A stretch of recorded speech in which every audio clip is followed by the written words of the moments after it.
muuqaalka halkan idinka muuqda waa muuqaal naxdin badan oo gabadh Soomaaliyeed oo ku nool wadanka Jarmalka iska soo doobtay waxayna sheegtay in ciidamada booliska markaasi Jarmalka qof uu email u diray sheegayna in gabadha Habiba Cadow lagu magacaabo ay isdilayso haddaba booliska oo markaasi ordaya ayaa yimid gurigeedina xoog ku soo jabiyay muuqaal baraha bulshada qabsaday sidoo kale caalamkaba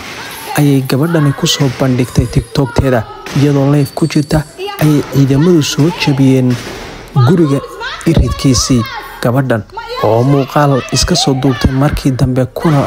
markaasi faahfaahisay arrintu sida ay wax u dhaceen ayaa waxay sheegtay in qof uu markaasi af Jarmalka si fiican u yaqaan email booliska u diray una sheegay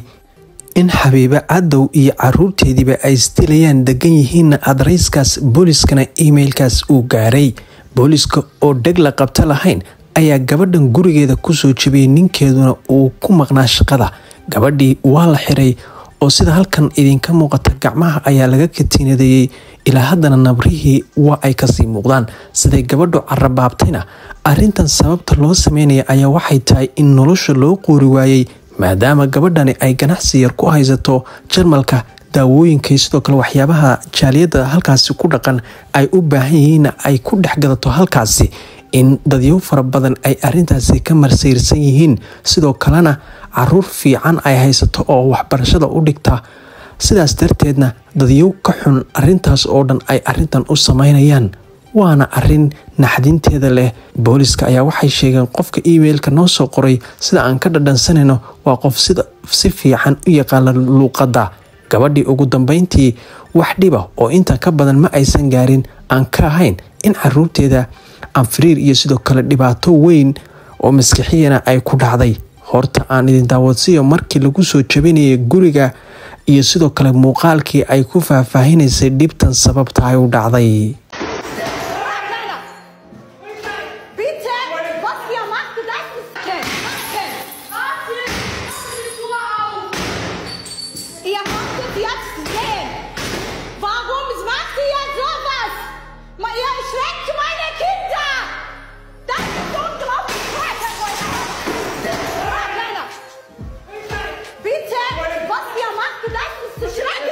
dadkii soo wacay oo dhan waa mahadsantiin marka hore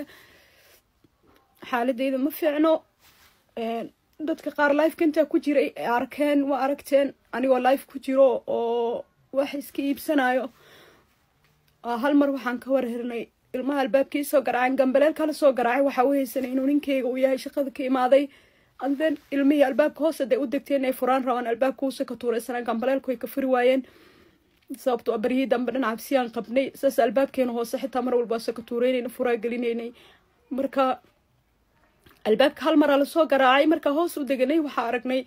yacni ilmihii way degteen inay furaanay rabeen alaa xaal warkaan igu dheeraysiinine booliis saayib fara badan anoo imaadeen albaabkiina way soo jabiyeen mar allaala markay albaabka soo jabiyeen hoos waxaa joogeen xitaa taliyar iyo canug kaleeto taliyar xitaa lugta dhalaa ka gashay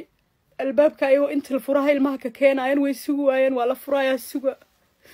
ilmihii oo dhan way argagaxeen anna mar allaala markaa soo degto albaabkii oo la furo dhahay maxaa la furaabo albaabka way soo galeen albaabka hoose asidhan way soo jajabiyeen and then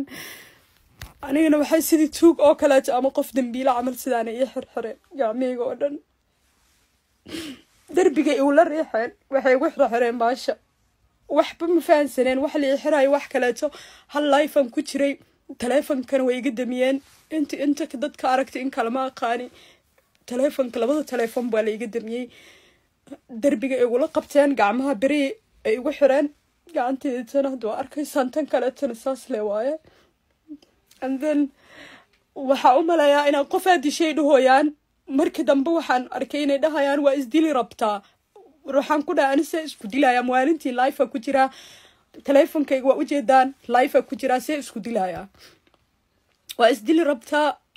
then English ay ugula hadlayaan waxaa la yaabin aan aad iyo aad ugula yaaba waxay tahay email qof u soo diray wuxuu dhahay waa isdili rabaa aniga magacayga camal u isticmaalay ani ilmahayga waa isdili rabnaa naga soo gaara waxay leeyihiin qofka emailka soo diray qof oo af Jarmal si fiican u yaqaan u ahaa yacni qof Jarmal u ahaa haddii marka emailku qof soo diray qof jarmal uu ahaa sidee ani gacmaha igaga xirxireen oo ay u jeedaan in ani qof ajnabi aan ahay oo jarmalkayga sidoo jarmalka dadka ahna marnaba una ahayn saasay tay gacmaha igaga xirxireen saacadoo dhan waa xirxirnaa guriga meel walba albaabada oo dhan way jebiyeen qayb hoos anaga shaqo ku leeyahay xataa way jebiyeen guriga alaabkeelaha meel walba way soo jebiyeen anigana saacad ku dhawaad gacmaha saan ugu xirnaa waxaan ku dhaawar iga fura gacmaha way xanuunayaane qof maqli ma lahan marka hadda su-aasha waxaa waaye qofkana dulmi ma booliisaya mise qofka emailka soo diray caawa albaabkeena oo dhan saas u jajaban yahay yacni guri banaan aynaa jiifno oo kale waxba ma dhaanto waa dad inaa noolaada dhan la diidan oo dadka jarmalka oo cunsuriyiinta ah waaye so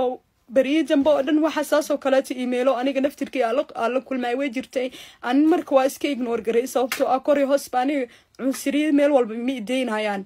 so taas ula socda insha allah wixii ilaahay kugu rido ka badan ma kugu dhacayaan ugu dambeyntii muuqaalkan haddii aad soo gaadhay dhammaadka waxaan kaa codsanayaa inaad youtube-keena Hogol News subscribe noo saarto siina share garayso si dadka Soomaaliyeed ee dumarka ah ee ku sugan qurbaha ay uga digtoonaadaan dadka falalka noocan oo kale ah maleegaya marka ay soo gaadhaan email iyo wax la midaba in ay horaba booliska ka wargeliyaan in aysan wax dhiba aysan samaynin waxaase jira markaasi boolis cunsuriyiin ah oo dadka madowga ah si xun ula dhaqma gabadhan Soomaaliyeed waxaan u rajaynayaa ilaahay in subxaanahu wa tacaala iyadii caruurteedaba